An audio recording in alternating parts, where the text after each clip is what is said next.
สวัสดีค่ะยินดีต้อนรับเข้าสู่ช่อง Lover the Series นะคะวันนี้แอดจะมาอัปเดตซีรีส์ออนแอร์ครึ่งปีแรกของปี 2025 ให้ทุกคนได้รับชมกันซึ่งคลิปนี้แอดจะรวบรวมเป็นซีรีส์แนวย้อนยุคก่อนนะคะส่วนจะมีเรื่องไหนน่าดูกันบ้างก่อนจะไปติดตามรับชมแอดรบกวนฝากกดติดตามกด Subscribe และกดกระดิ่งหรือจะกดปุ่มซุปเปอร์แตงใต้คลิปนี้เพื่อเป็นกำลังใจให้แอดก็ได้นะถ้าพร้อมแล้วไปรับชมกันค่ะมาเริ่มกันที่เรื่องแรกนะคะคัมภีร์ร่วมฝันเป็นซีรีส์จำนวนทั้งหมด40ตอนสามารถรับชมได้ทางแอปพลิเคชัน iQIYI เรื่องนี้ได้หลิวอีหนิงมาประกบคู่กับหลี่อี้ถงเมื่อเธอได้บังเอิญทะลุมิติไปยังบทละครที่ตัวเองต้องแสดงซึ่งเธอไม่อินกับบทเอามากๆเพราะได้เป็นนางเอกที่ถูกพระเอกหลอกใช้ต้องถูกทิ้งและถูกทำร้ายจนตายเธอจึงตั้งใจจะอยู่ให้ห่างจากเขาแต่ความเป็นจริงกลับไม่เป็นอย่างที่เธอหวังเพราะทุกครั้งที่เธอพยายามเปลี่ยนแปลงโครงเรื่องและคิดจะแต่งงานกับพระรองเธอก็จะต้องตายแล้วตายอีกและทุกอย่างก็กลับมาเริ่มใหม่ไม่ว่าเธอจะพยายามแค่ไหนโครงเรื่องก็จะผลักให้เธอกลับไปหาพระเอกอย่างหนานเหิงอยู่ดีทำให้เธอต้องแสดงฉากสำคัญซ้ำแล้วซ้ำเล่าในโลกที่ตัวละครทุกตัวถูกเขียนไว้ล่วงหน้ามานานแล้วซึ่งมันก็ได้ค่อยๆทำให้เธอได้ค้นพบบางอย่างที่ซ่อนอยู่ในบทละครนี้เรื่องต่อมาค่ะลวงเล่ห์เสน่ห์ดอกท้อเป็นซีรีส์จำนวนทั้งหมด36ตอนสามารถรับชมได้ทางแอปพลิเคชัน VTV ซึ่งก็ได้หลิวเซี่ยอี้มาประกบคู่กับเมิงจื่ออี้บอกเล่าเรื่องราวของเจียงเถาฮวาองค์หญิงผู้แข็งแกร่งและเจ้าแผนการที่เพื่อปกป้องน้องชายและแคว้นเธอถูกบีบบังคับให้แต่งงานกับองค์ชายซีเพื่อเชื่อมสัมพันธไมตรีแต่เพราะเหตุการณ์บางอย่างเธอกลับได้มาแต่งงานเป็นอนุของเขาเสนาบดีฝ่ายซ้ายผู้ทรงอำนาจแห่งแคว้นเว่ยที่ถูกมองว่าโหดเหี้ยมอำมหิตและไม่เคยไว้ใจใครนอกจากตัวเองทำให้พวกเขาต่างคนต่างวางแผนและใช้เล่ห์เหลี่ยมเข้าหากันเพื่อแผนการของตัวเองแต่ทว่าเรื่องที่พวกเขาต้องการสืบกลับเกี่ยวข้องกับคนคนเดียวกันเรื่องราวจะสนุกและน่าติดตามขนาดไหนก็ไปดูกันค่ะเรื่องต่อมาภารกิจลิ้นจี่สู่ฉางอันเป็นซีรีส์จำนวนทั้งหมด35ตอนสามารถรับชมได้ทางแอปพลิเคชัน VTV เรื่องนี้นำแสดงโดยเหลยเจียอินเป็นซีรีส์แนวอิงประวัติศาสตร์นะคะที่เล่าเรื่องราวของข้าราชการชั้นผู้น้อยที่ถูกเพื่อนร่วมงานกลั่นแกล้งให้รับภารกิจสุดหินกับภารกิจมรณะอย่างการเป็นทูตลิ้นจีที่ต้องนำลิ้นจีสดจากหลิงหนานกลับมายังฉางอันให้ทันวันประสูติของหยางกุ้ยเฟยซึ่งก็เป็นภารกิจที่ยากและท้าทายความสามารถไม่น้อยทำให้เขาต้องเผชิญกับอุปสรรคมากมายระหว่างการเดินทางตามไปลุ้นกันนะคะว่าเขาจะทำสำเร็จหรือไม่และภารกิจมรณะของการส่งด่วนนี้จะจบลงอย่างไรเรื่องต่อมาค่ะเคาะสวรรค์ทันรักเป็นซีรีส์จำนวนทั้งหมด32ตอนสามารถรับชมได้ทางแอปพลิเคชัน iQIYI เรื่องนี้ได้เจิ้งซุนซีมาประกบคู่กับไปลู่เล่าเรื่องราวของความรักและความแค้นของฮวาหรูเย่ซือหลิงเซียนจุนและไปจิวซือตาเฉิงเซียนจุนที่จากคู่บำเพ็ญที่แข็งแกร่งแห่งสามพิภพจนกลายมาเป็นคู่รักและได้ไปผ่านด่านเคราะห์ยังโลกมนุษย์และตกลงแต่งงานใช้ชีวิตคู่ไม่แยกจากแต่แล้วกลับเกิดเรื่องราวเลวร้ายที่ทำให้ทั้งคู่ผิดใจในการกระทำของกันและกันจนมันได้เปลี่ยนจากความรักเป็นความแค้นระหว่างแดนสวรรค์และมนุษย์ตามไปลุ้นกันนะคะว่าข้อทันครั้งนี้ของเขาและเธอจะจบลงอย่างไรเรื่องต่อมาค่ะปณิธานร้อยรักเป็นซีรีส์จำนวนทั้งหมด24ตอนสามารถรับชมได้ทางแอปพลิเคชัน iQIYI เรื่องนี้ได้หวังรุ่ยช่างมาประกบคู่กับหลี่จือเสวียนบอกเล่าเรื่องราวการแย่งชิงอำนาจในราชสำนักช่วงต้นของราชวงศ์หนิงที่เพิ่งสถาปนาขึ้นโดยฮองเต้องค์ใหม่ซึ่งก็คือเขาหัวจิงเฮิงที่ได้วางแผนเลือกนางเอกที่เป็นน้องสาวอัครมหาเสนาบดีของฮองเต้ราชวงศ์ก่อนมาเป็นคู่ครองเพื่อต้องการเป็นพันธมิตรกับพี่ชายของนางเอกมาต่อกรกับแผนการของรัชทายาทที่ถูกเนรเทศจนเกิดเป็นความรักและมิตรภาพที่แน่นแฟ้นเรื่องต่อมาค่ะกวานน้อยแรกรักเป็นซีรีส์จำนวนทั้งหมด30ตอนสามารถรับชมได้ทางแอปพลิเคชัน Monomax ซึ่งเรื่องนี้ก็ได้หนุ่มซ่งเว่ยหลงมาประกบคู่กับเป่าซังเอินบอกเล่าเรื่องราวของมิงทานคุณหนูสี่แห่งจวนจิงอันโฮที่พ่อของเธอกุมอำนาจกองทัพทหารอย่างซีและเพราะผิดหวังจากความรักจึงได้ไปขอคู่ที่วัดศักดิ์สิทธิ์จนได้สมหวังกับเขาเจียงซุย ติงเป่ยอ๋องแม่ทัพหนุ่มผู้เก่งกาจและหล่อเหลาที่เขาจำคำขอของเธอได้ทุกอย่างอีกทั้งยังตกหลุมรักเธอตั้งแต่แรกพบอีกต่างหากจึงขอพระราชทานสมรสเพื่อแต่งงานกับเธอจนเกิดเป็นความรักสุดฟินที่ทำให้คนดูอินไปตามๆกันถ้าอยากรู้ว่าหวานขนาดไหนก็ตามไปดูกันค่ะเรื่องต่อมาตำนานจั้งไห่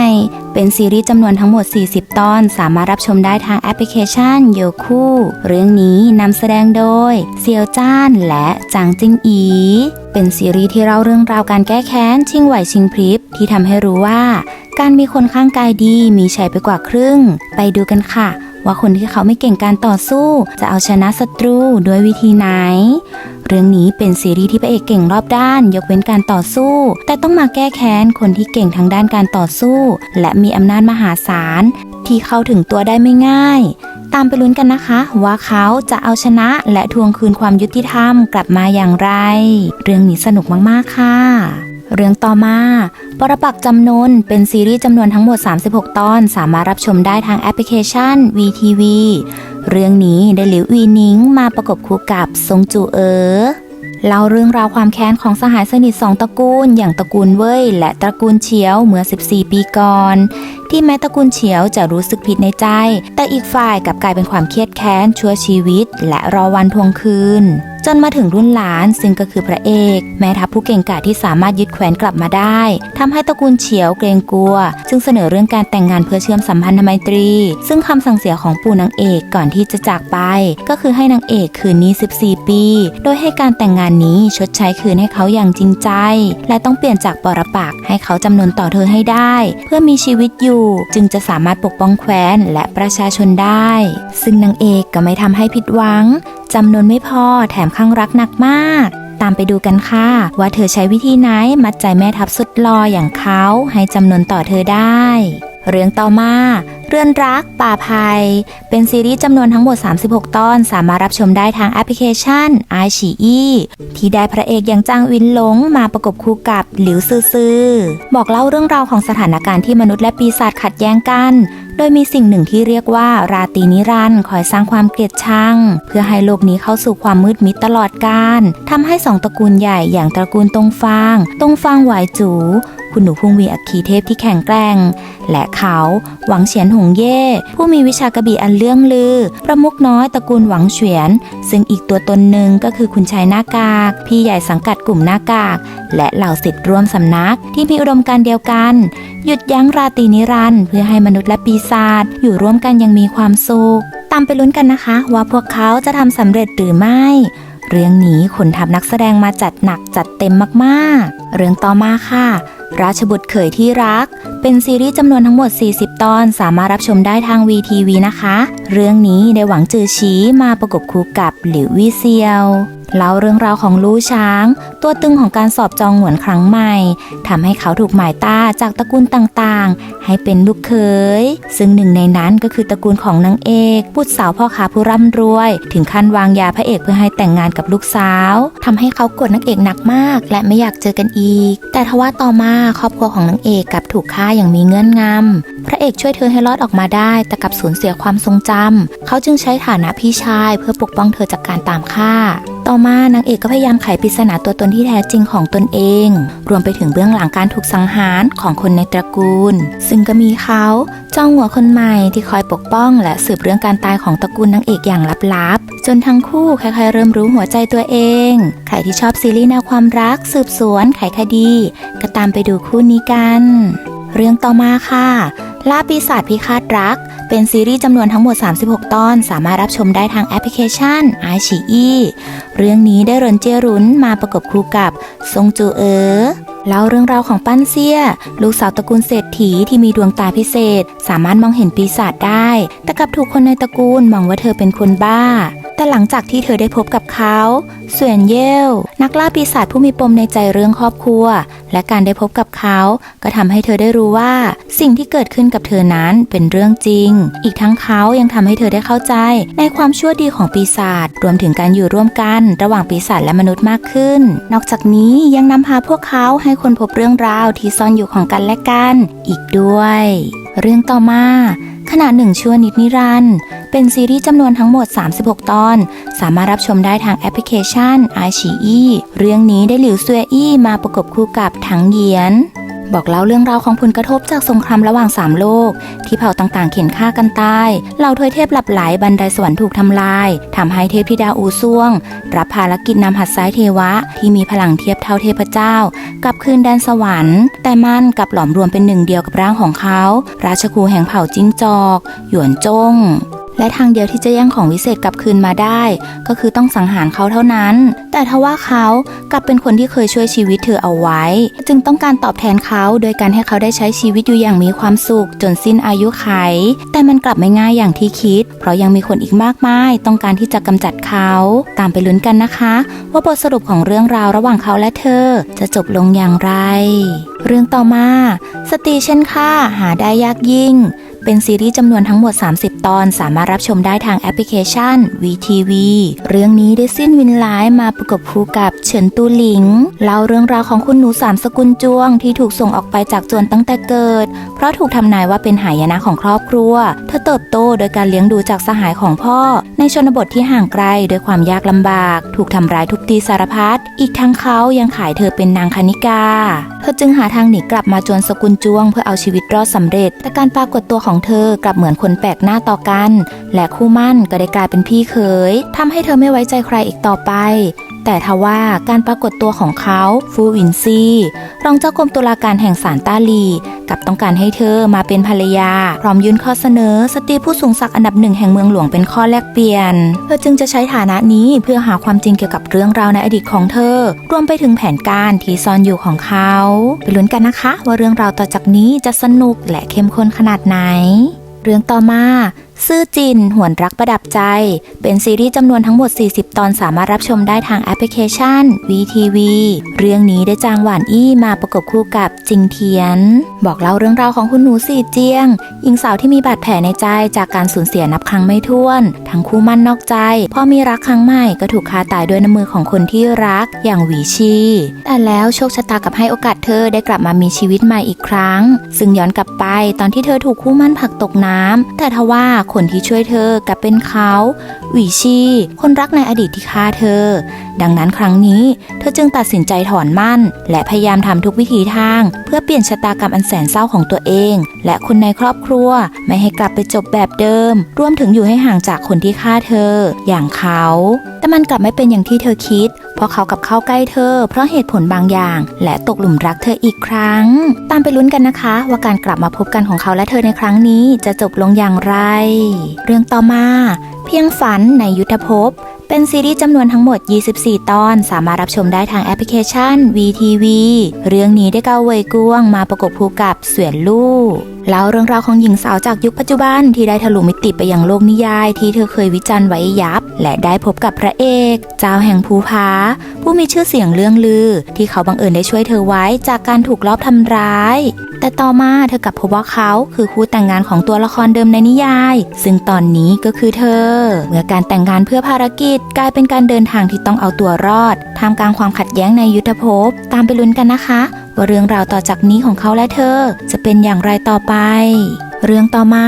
อาจารย์มารหวนภพเป็นซีรีส์จำนวนทั้งหมด40ตอนสามารถรับชมได้ทางแอปพลิเคชัน iQIYI และ True ID ที่ได้คู่พระนางอย่างเติ้งเว่ยมาประกบคู่กับเซียงหานจื้อเล่าเรื่องราวของมูชิงเกอร์หญิงสาวที่เก่งกาจสามารถบำเพ็ญเพียรสำเร็จได้ในเวลาอันสั้นแต่กลับไม่ยอมขึ้นไปเป็นเซียนจนถูกมองว่าหลงไหลในสุราเสพติดหนุ่มรูปงามอีกทั้งยังฝืนรับบุตรมารอย่างสู่อี้ซุยมาเป็นศิษย์เพื่อปกป้องเขานางประกาศแก่สำนักเซียนว่านางคือบุตรมารทำให้ถูกสำนักเซียนร่วมมือกันกำจัดเพราะความรู้สึกผิดในใจพระเอกจึงทำทุกวิถีทางเพื่อให้นางได้กลับมามีชีวิตใหม่อีกครั้ง18ปีต่อมานางเอกได้เกิดใหม่นามว่าเซียวหรันรานแต่ทว่านางกลับจำเขาไม่ได้และมีร่างกายที่อ่อนแอดังนั้นเขาจึงรับนางมาเป็นศิษย์เพื่อปกป้องนางจนเกิดเป็นความรักสุดหวานระหว่างอาจารย์และศิษย์เมื่ออาจารย์กลับมาเกิดใหม่อีกครั้งในร่างของศิษย์สาวเรื่องราวต่อจากนี้จะเป็นอย่างไรก็ตามไปลุ้นกันเรื่องต่อมาล้างบ่วงบาปเป็นซีรีส์จำนวนทั้งหมด30ตอนสามารถรับชมผ่านทาง True Vision Now นะคะเรื่องนี้ได้โตเซียวมาประกบคู่กับหลิวซื่อเพราะความอายุติธรรมเมื่อหลายปีก่อนท ำให้เย่ผิงอันต้องปิดบังตัวตนมาโดยตลอดจนกระทั่งเปลี่ยนรัชสมัยของฮ่องเต้ผู้ที่มุ่งมั่นเรื่องการปราบปรามทุจริตอย่างจริงจังนางจึงใช้ฐานะหมอหญิงบำบัดจิตร่วมกับพรรคพวกวางแผนการใหญ่อย่างลับๆเพื่อล้มอำนาจขุนนางชั่วทำให้ได้พบกับเขาหยวนเซาเชิงผู้ช่วยซานต้าลีที่ผู้คนมองว่าเป็นขุนนางไม่ฝักใฝ่ไฟได้แต่แท้จริงแล้วเขากับเกียรติชังอำนาจและแฝงไปด้วยแผนการบางอย่างอยู่เบื้องหลังเรื่องนี้พระนางฉลาดมีความวางแผนเก่งทันกันทุกคนต่างมีทางของตัวเองตามไปลุ้นกันนะคะว่าเรื่องราวเบื้องหลังของพวกเขาจะเกี่ยวพันกันอย่างไรเรื่องต่อมาพร5ประการเป็นซีรีส์จำนวนทั้งหมด36ตอนสามารถรับชมได้ทางแอปพลิเคชัน Netflix เรื่องนี้ได้หวังชิงเย่วมาประกบคู่กับหลู่วี่เซียวเล่าเรื่องราวของนายหญิงหลี่แห่งตระกูลเศรษฐีในลัวหยางและลูกสาวทั้ง5ของเธอที่พ่อสามีเสียชีวิตและพวกลูกชายก็ตายตั้งแต่ยังเด็กทำให้ถูกเอาเปรียบจากครอบครัวดังนั้นจึงตัดสินใจขายสินเดิมและพาลูกสาวทั้ง4เดินทางมาขอพึ่งพิงบุตรสาวคนรองที่แต่งงานมาก่อนหน้านี้ชั่วคราวเพื่อให้พวกเขามีชีวิตที่ดีและหาสามีที่คอยสนับสนุนบุตรสาวของเธอไปตลอดชีวิตแต่ทว่าเรื่องราวกลับไม่ง่ายอย่างที่คิดเพราะพวกเขาต้องพบเจอกับอุปสรรคต่างๆมากมายที่เข้ามาเป็นบททดสอบแต่ทว่ามันกลับทำให้ได้เห็นความโดดเด่นและศักยภาพในตัวของบุตรสาวแต่ละคนที่มีเอกลักษณ์แตกต่างกันรวมไปถึงเขยแต่ละคนที่ก็บอกเลยว่าไม่ธรรมดาทั้งหน้าตาและบุคลิกเรื่องราววุ่นๆของบุตรสาวทั้ง5ของคุณนายหลี่และสามีของพวกเธอจะสนุกและน่าติดตามขนาดไหนก็ตามไปลุ้นกันเรื่องต่อมางามบุปผาสกุณาเป็นซีรีส์จำนวนทั้งหมด32ตอนรับชมผ่านทาง True Vision Now เรื่องนี้ได้หลี่เซียนมาประกบคู่กับหยางจือเล่าเรื่องราวของหญิงสาวสวยรวยเก่งตระกูลพ่อค้าที่มั่งคั่งแต่กลับต้องมาแต่งงานกับลูกชายตระกูลขุนนางเพียงเพราะต้องการยาพระราชทานมาช่วยแม่แต่สุดท้ายแม่ของนางก็ต้องเสียชีวิตเพราะยานั้นเป็นของปลอมทำให้นางต้องการที่จะยาและก็ได้เขาเจียงฉางหยางขุนนางลูกเสเพที่ดูไม่เอาไหนแต่แท้จริงแล้วเขาก็เป็นขุนนางที่ฮ่องเต้ไว้ใจที่สุดคนหนึ่งคอยช่วยเหลือบวกกับความฉลาดและสู้คนของนางเอกทำให้เธอสามารถหย่าได้สำเร็จและเขาก็ได้ชอบเธอเข้าให้แล้วเรื่องราวต่อจากนี้จะเป็นอย่างไรต่อไปก็ไปดูกันค่ะเรื่องต่อมาปรารถนาสองฟากฟ้าเป็นซีรีส์จำนวนทั้งหมด30ตอนสามารถรับชมได้ทางแอปพลิเคชัน VTV